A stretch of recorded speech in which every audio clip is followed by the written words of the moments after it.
Mental Health and Stress, a presentation by Aiden Pinnell. We're going to start by going over the background of what burnout and stress actually is, the problem, the negative effects of stress, an example, the solution, and the counterclaim. What is the problem? The problem is that mental health in the United States is being overlooked and is not being treated where it is growing the most when it comes to stress, burnout, especially amongst the working population and athletes. What is burnout? Burnout is emotional stress and exhaustion.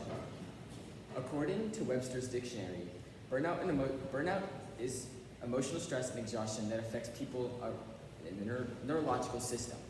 It is extremely dangerous when it comes into contact with people who don't know how to control stress and don't have stress management systems.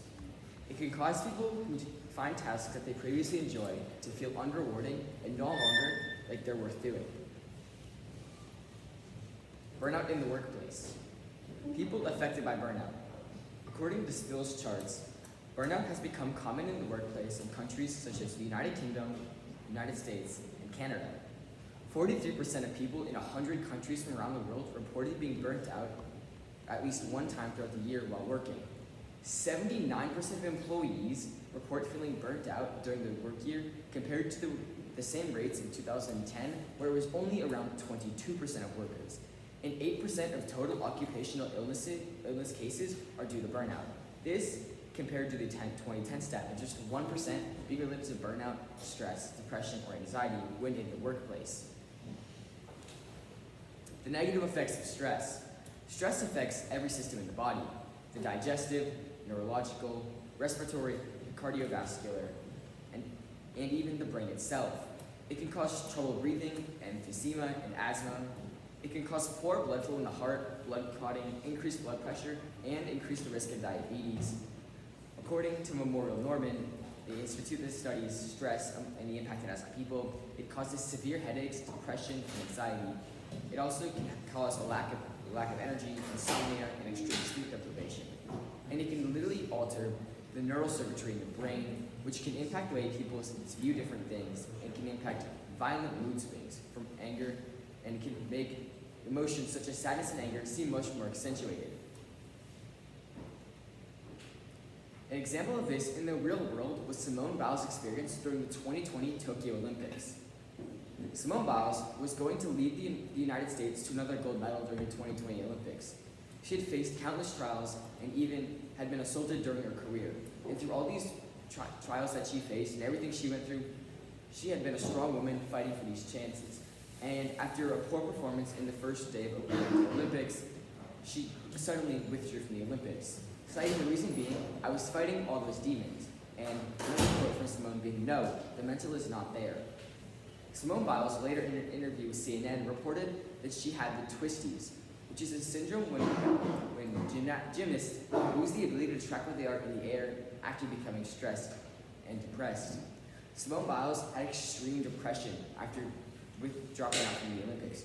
She went on a 2-year mental health hiatus where she was an extreme advocate for mental health and the ability of workplaces to care for such things. Mental health in the United States has been overlooked for the past 2 decades. Simone Biles' experience is not one that's uncommon amongst athletes and workers. Not only did Simone Biles take a whole 2 years to deal with it, the United States Olympic Committee did not give her the proper way to deal with this stress and anxiety, even though she mentioned it months before competing in the Olympics. Now, what is a solution? 2 solutions that I found after my research is an 8-week mindfulness program that helps develop ways for people to help reduce stress and helps develop long-term solutions to the problem. And another solution is medication. This solution is decent, but it only provides a short-term reprieve from stress and anxiety, because medication alone has its own side effects and setbacks. The counterclaim. Medication abuse, health risks, and medication dependency are all things that come with the use of antidepressants and anti-anxiety medication. They also lead to problems in the bed, sleep problems, weight gain, reduced positive feelings, and these reduced positive feelings are especially concerning when it comes to what the effect of the medicine is.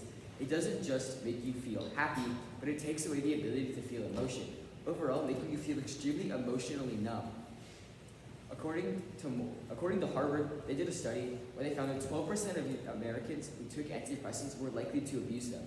And of that 12%, 75% of those Americans did end up eventually abusing medications. It also creates a medication dependency. 45% of Americans take at least some form of medication, according to a study done by Memorial Morgan. This study found that of the 45% of Americans that take it, only 22% of that 45 have a life-threatening condition that requires the medication. The other 78% were found to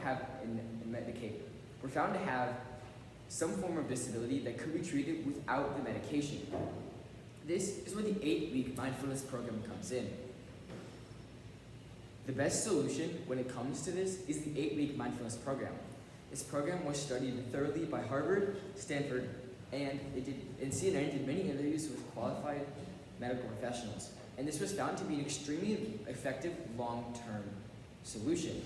Not only did it help adults in the workplace and athletes reduce their overall stress, but it also was proven to work months and even years after it was implemented.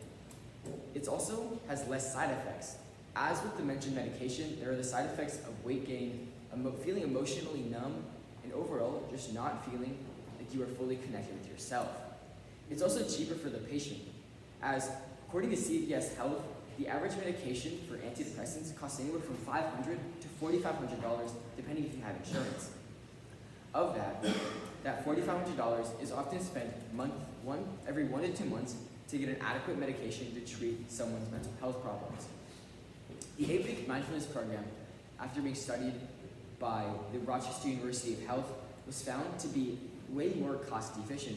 Although psychiatrists do have to be hired, these psychiatrists can treat many different people and their salaries are high, but when it is split down into individual costs for up to 100 people taking this 8-week mindfulness program, it is found that the people who take the program are much less likely to suffer from things such as anxiety because of the financial risk when it comes down to using this program.